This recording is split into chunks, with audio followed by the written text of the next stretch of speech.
Okay, in the last class, if you remember, we have defined something called the omega, the statistical weight, and then we went on to discuss about the macrostate and the microstate, and we were in a process of finding out a relation between statistical mechanics and thermodynamics.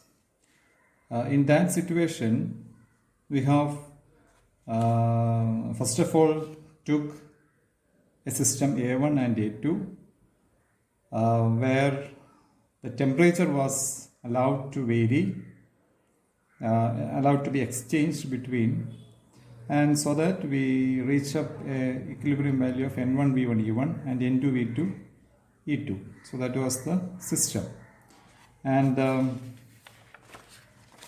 we went on to do the derivation, and we reached the point where we defined a quantity called beta is equal to dou ln omega by dou E, and we spotted beta 1 is equal to beta 2 is the condition for equilibrium. So what happens at the point of equilibrium? So this system is having energy is allowed to change, right? Means the temperature, with the help of temperature, the energy is allowed to change. The temperature is allowed to be exchanged, and so that it is essentially dealing with the energy variations. So that is where the beta 1 is equal to beta 2. We have spotted that as the condition for equilibrium. So today in this video, we will continue with our derivation.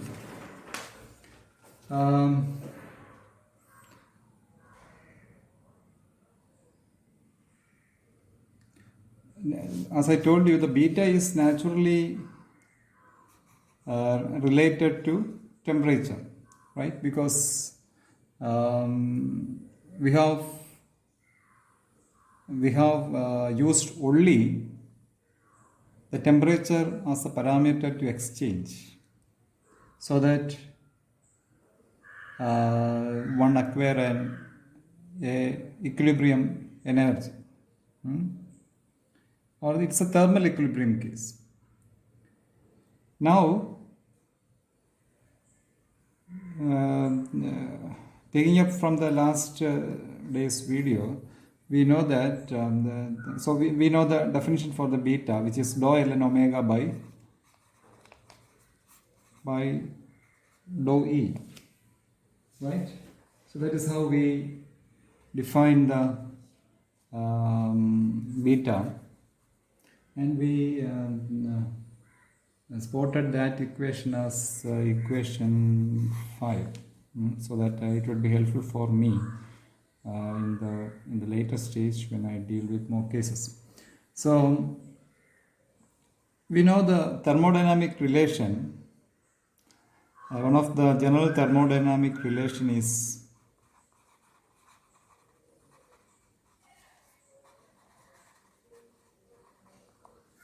dE is equal to T ds minus P dV plus mu dN. So that is the most general thermodynamic relation. So hope you are aware of this equation. dE is equal to T ds. S is the entropy, change in entropy. P is the pressure, V is the volume. Mu is the chemical potential. I don't know, I'm not sure of whether you have come across the term chemical potential in your BSc classes. In case we need it, we will discuss further on the chemical potential during our live class. Okay, and N is the number of particles. So D is equal to T ds minus P dV plus mu dN. So that is the general thermodynamic relation. But here we have we don't allow the volume to vary or the number of particles to vary. Therefore, here dv is equal to 0 and dn is equal to 0. Therefore, I can write dE is equal to TdS. So that is the general relation which I can write. That is 1 by T is equal to dou S by dou E. This is how I can write with N and the V constant, right? I put this as question number 6. So I got this from this thermodynamic relation. And if I use the equation number 5 into 6, right?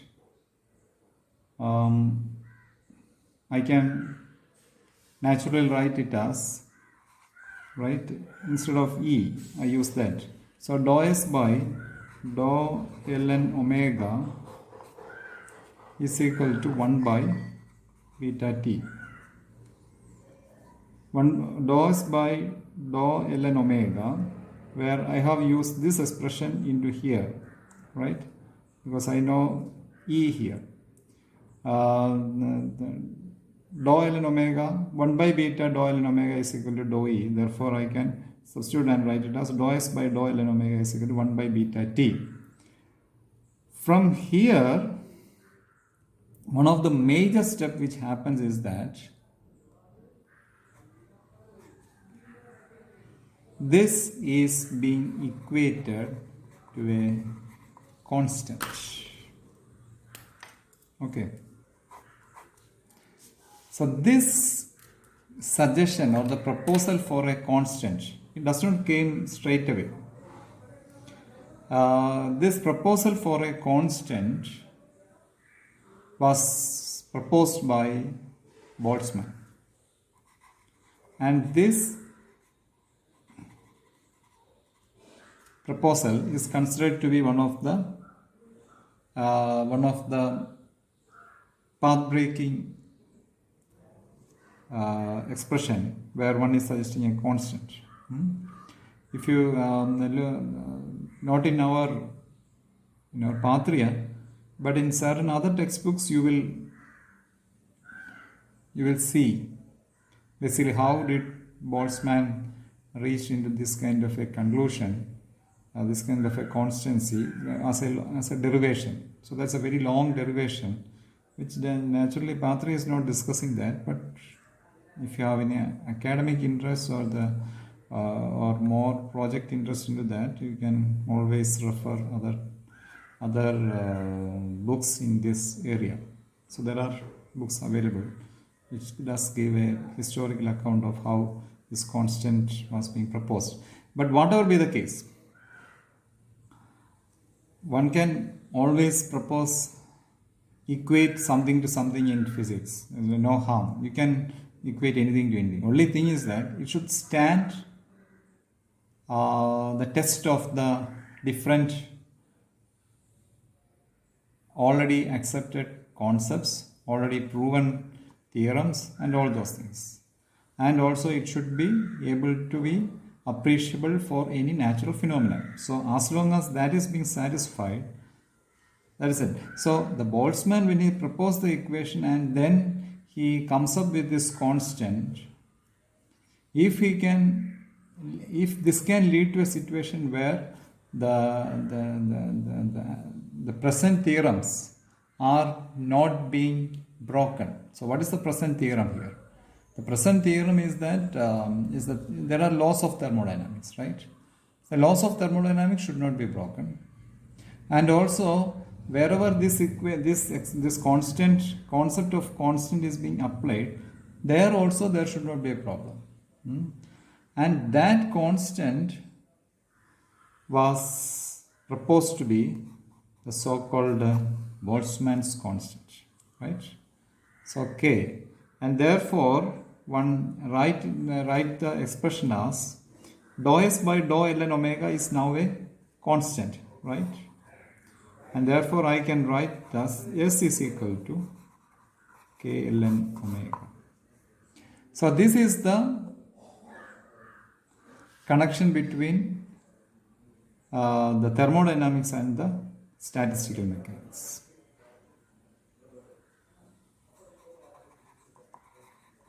This equation provides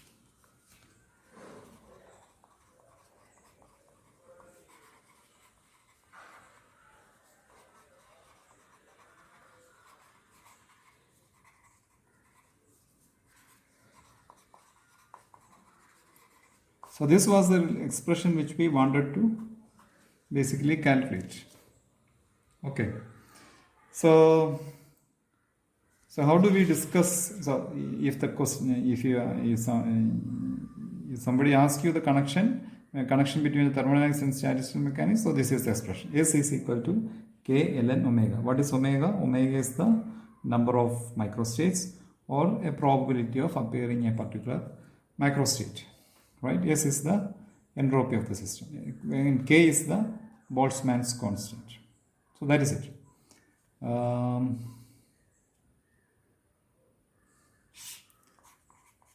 Let me follow. So S is equal to k ln omega is the equation number 8 in our discussions. So let me now discuss with you some of the implications of this expression. First and foremost, it provides the link between the thermodynamics and statistical mechanics. Second,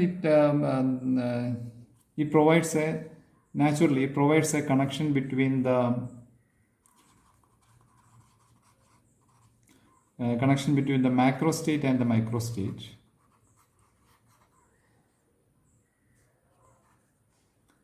I mean, the macro world parameters are being connected to a microscopic parameter.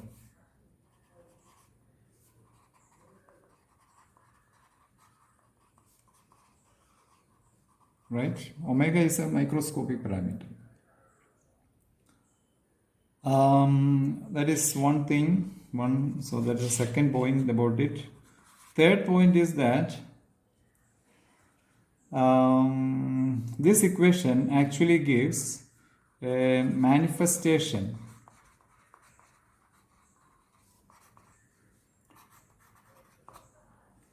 of the largeness of the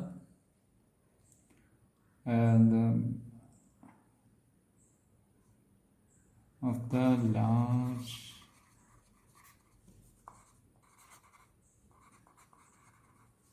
system as disorder, right? So disorder is the manifestation of the largeness of the system. Why? Because S, or the entropy, is a measure of the disorder of the system. That you know from your BSc, right? So the disorder is a manifestation of the largeness of the system, because omega increases as the system gets large, right? More number of microstates. Another thing which I can tell is that if I substitute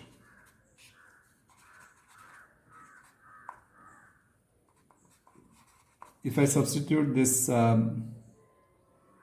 S is equal to k ln omega into equation number 6,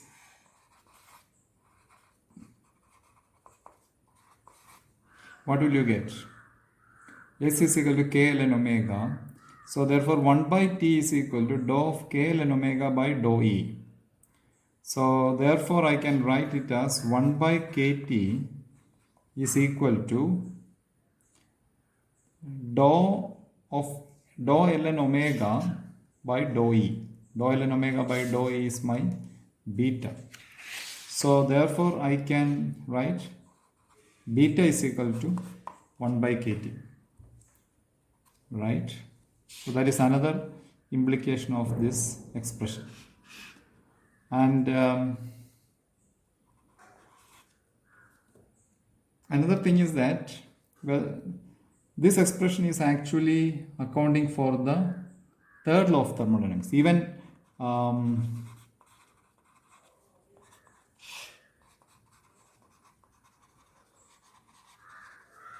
so what is third law of thermodynamics? So one of the statements tells that at T is equal to 0, the entropy of the system is 0. At T is equal to 0, the entropy of the system is 0. So here is that the case. At we will have omega is equal to at T is equal to 0, what happens? At T is equal to 0, we will have omega is equal to 1, because all the particles will be confined to one single microstate, because it is a stable state where there is no movement, there is no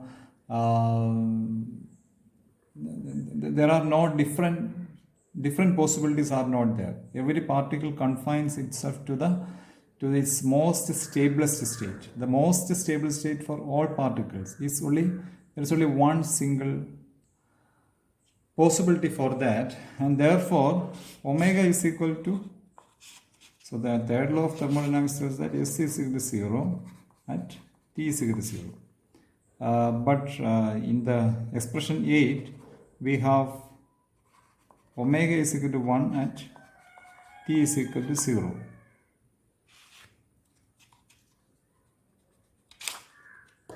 Omega is equal to 1 at T is equal to 0, which implies that S is equal to 0. That is at T is equal to 0, S is equal to 0, which is expected according to third law of thermodynamics, is very well being obeyed by this expression. Now what about the second law of thermodynamics? What is the second law of thermodynamics talking about?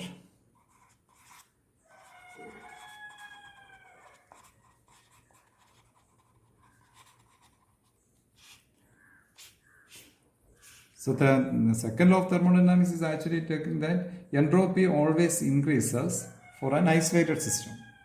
Right? That's what, the laws of thermodynamics are naturally having different kinds of statements. One of the statements possible is that the entropy always increases for an isolated system,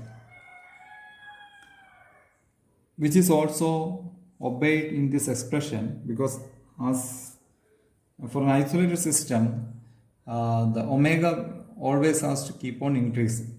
So therefore S also increases. So these are the 5 kinds of implications which can be there for this kind of expression connecting between the thermodynamics and the statistical mechanics. Okay, so we will continue. That's it. So we have made the connection between between two regimes of science. We will have more discussion or trying to make more connections in the next video.